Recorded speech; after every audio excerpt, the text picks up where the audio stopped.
Hello বন্ধুরা, আমাদের আজকের গল্প ভারতের রাজস্থানের ছোট্ট একটি গ্রামকে কেন্দ্র করে, যে গ্রামে মেয়েদেরকে শুধুমাত্র ভোগের পণ্য এবং বাচ্চা উৎপাদনের মেশিন হিসেবে ব্যবহার করা হয়।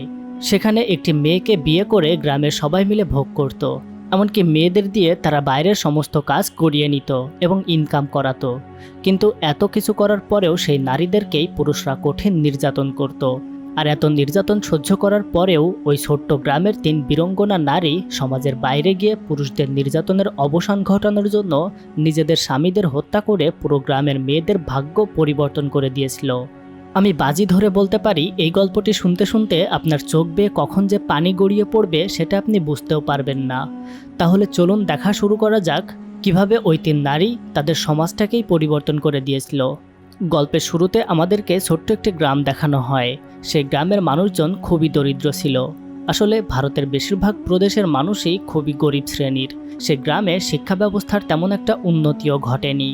মানুষজন টাকার অভাবে বিভিন্ন ক্ষেত খামারে নারীদেরকে দিয়ে কাজ করাতো, আর পুরুষরা সবসময় নেশা করে বেড়াতো এবং বাইরের মেয়েদের সাথে মেলামেশা করত ও তাদেরকে ভোগ করত।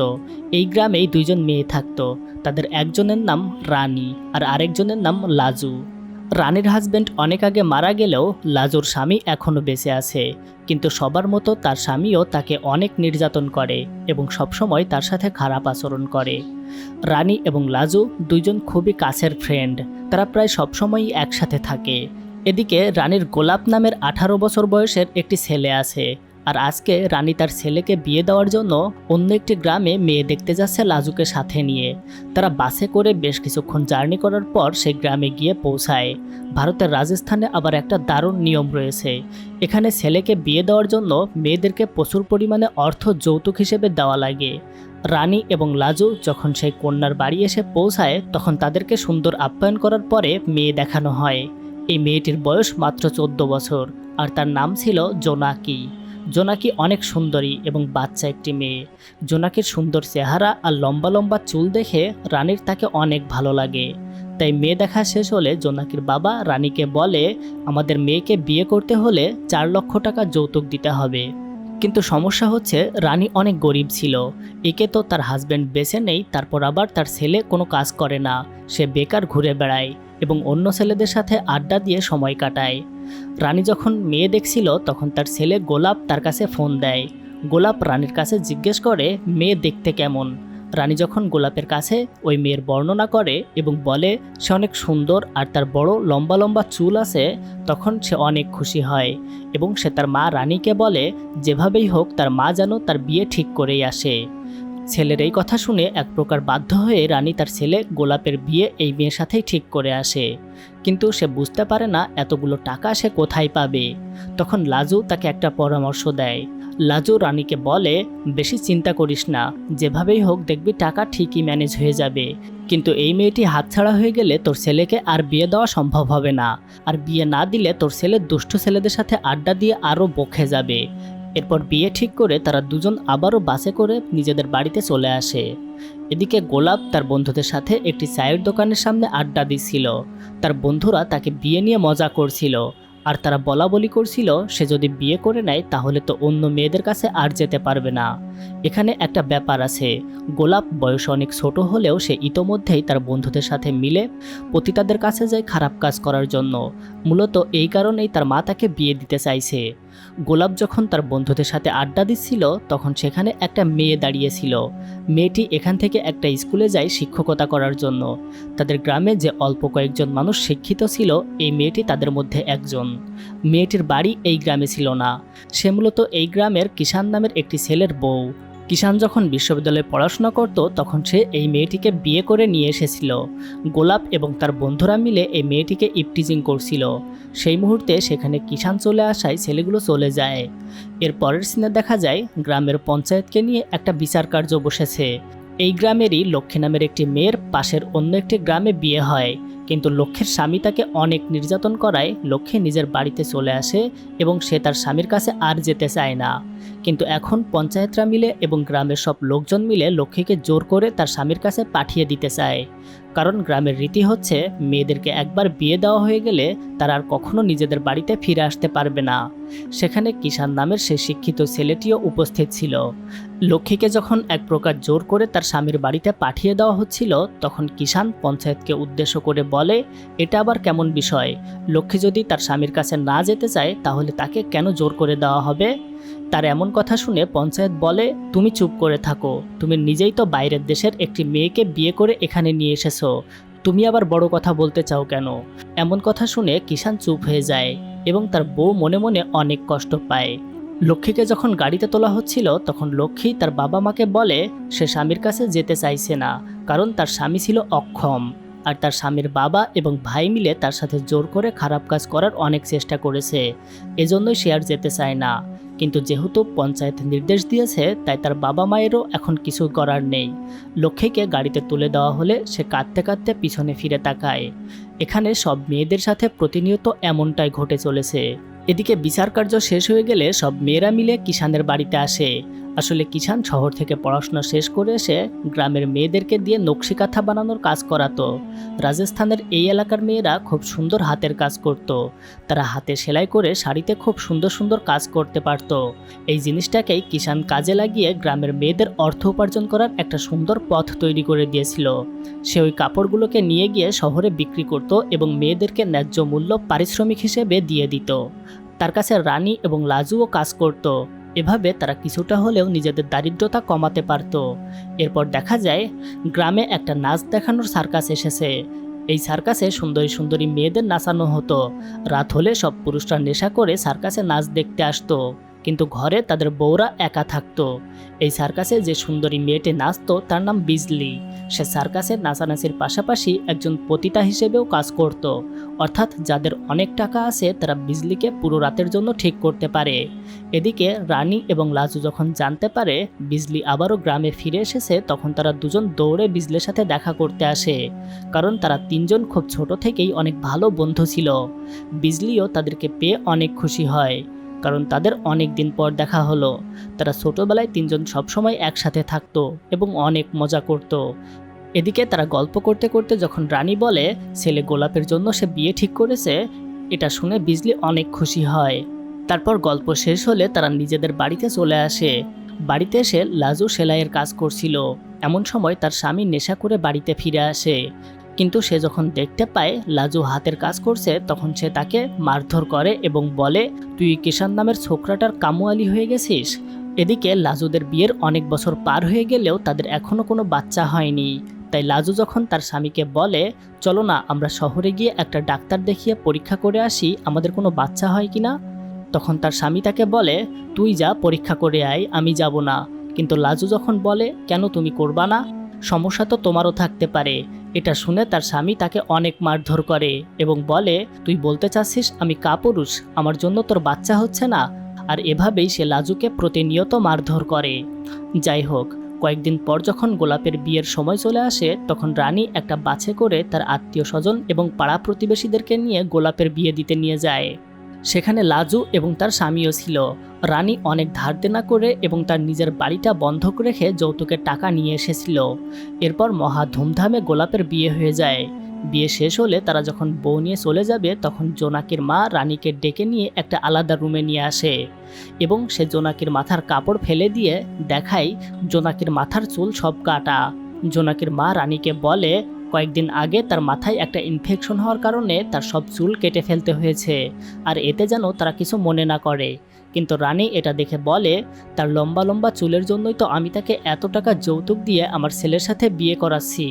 কিন্তু জোনাকির মায়ের অনেক কান্নাকাটি দেখে রানী আর কিছুই বলে না। সে জোনাকির মাথার কাপড় খুব ভালো করে টেনে দেয় যাতে করে কেউ তার মাথার চুল দেখতে না পারে। কিন্তু কথায় আছে না, যেখানে বাঘের ভয় সেখানেই সন্ধ্যা হয়। তারা যখন বাসে করে যাচ্ছিল তখন হঠাৎ করে জোনাকির মাথার কাপড় খুলে যায়, আর সবাই তখন দেখতে পায় তার মাথার চুল ছোট ছোট করে কাটা। আর এটা দেখে সবাই হাসাহাসি শুরু করে এবং গোলাপের বন্ধুরা গোলাপের বউকে নিয়ে মজা করতে শুরু করে। এটা দেখে গোলাপের অনেক মন খারাপ হয়ে যায় এবং তার আর জোনাকিকে ভালো লাগে না। গোলাপ বিয়ে করে নিয়ে আসলে রাতের বেলা রানীর বান্ধবী বিজলি আসে বউ দেখতে, কিন্তু তার আশা দেখে পাড়া প্রতিবেশী সবাই তাকে ঘৃণা করতে শুরু করে এবং সবাই সেখান থেকে চলে যায়, কারণ সে একজন পতিতা মেয়ে। এটা বুঝতে পেরে বিজলি দ্রুত সেখান থেকে চলে যায়। যাওয়ার সময় সে রানীকে বলে, আমার ভুল হয়ে গেছে রানী, তুই যেন কিছু মনে করিস না, আমার এখানে আসাটাই উচিত হয়নি, আমি শুধু শুধু তোর আনন্দটা নষ্ট করলাম। কিন্তু রানী তার এই কথাই কিছুই বলে না। তারপর সবাই যখন চলে যায় তখন রানী তার শাশুড়ির কাছে গিয়ে দেখতে পায় সে মারা গেছে।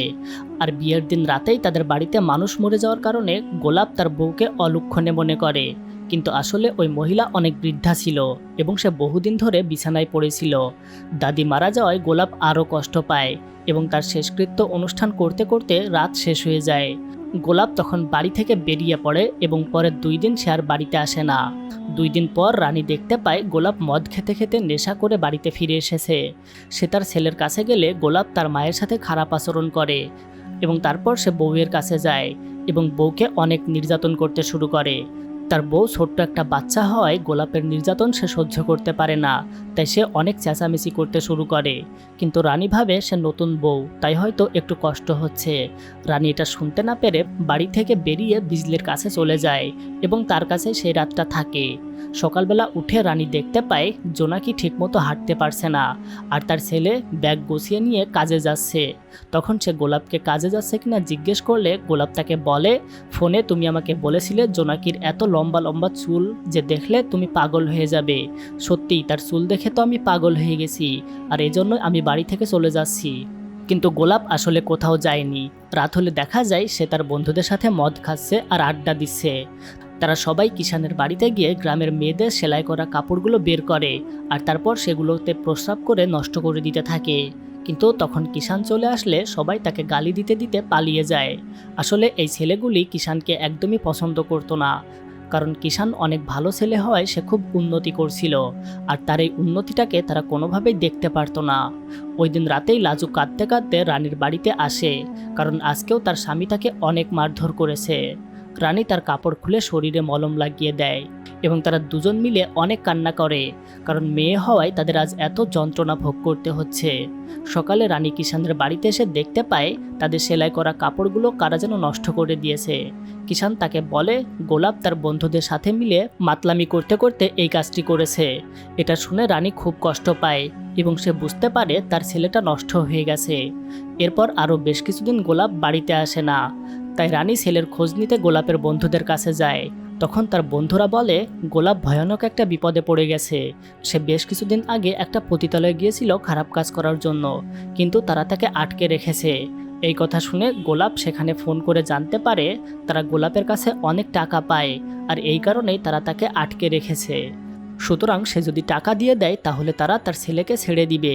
কিন্তু রানীর কাছে তো টাকা ছিল না, এমনিতেই সে তার সব কিছু বন্ধক রেখে গোলাপের বিয়ে দিয়ে নিয়ে এসেছে। রানী কি করবে এখন কিছুই বুঝতে পারে না। কিন্তু সে যখন কিষানের কাছে এই কথা বলে তখন কিষান রানীকে বলে, তুমি কোনো চিন্তা করো না, একটা ব্যবস্থা ঠিকই হয়ে যাবে। কিষান যেখানে সেলাই করা কাপড়গুলো বিক্রি করত সেই মহাজনের কাছে ফোন দিয়ে অগ্রিম কিছু টাকা চায়। অনেক জোরাজোরি করে মহাজন টাকা দিতে রাজি হয়। সেই টাকা কিষান রানীকে দিয়ে তার সাথে করে গোলাপকে ছাড়িয়ে আনতে যায়। তারা গোলাপকে ছেড়ে দেওয়ার সময় মারতে মারতে বলে, শালা খারাপ কাজ করতে আসিস কিন্তু পকেটে টাকা থাকে না, আবার মাকে নিয়ে আসতে হয় তোকে ছাড়ানোর জন্য, তুই শালা রাস্তায় গিয়ে মরতে পারিস না। কিষান এবং রানী মিলে তাদের কাছ থেকে জোর করে গোলাপকে ছাড়িয়ে নিয়ে আসে। বাইরে বের হয়ে রানী গোলাপকে জোরে একটা চড় মারে। এদিকে বাড়িতে একা বসে বসে জোনাকি সেলাইয়ের কাজ করে আর অনেক কাঁদে। এমন সময় সে সামনে দেখতে পায় সাইকেলে করে একটা ছেলে তাকে দেখতে এসেছে। আসলে এই ছেলেটা আর জোনাকি একসাথে পড়তো। সে আর জোনাকি দুজন দুজনকে অনেক ভালোবাসে, কিন্তু এখন তো জোনাকির বিয়ে হয়ে গেছে, তাই জোনাকি নিজের ঘরে গিয়ে দরজা বন্ধ করে দিয়ে কাঁদতে শুরু করে। তারপরেই তাদের বাড়িতে আবারও লাজু আসে। আজকেও তার স্বামী তাকে অনেক মেরেছে, কিন্তু আজ তো রানী বাড়িতে ছিল না, তাই জোনাকি নিজেই লাজুকে মলম লাগিয়ে দেয়।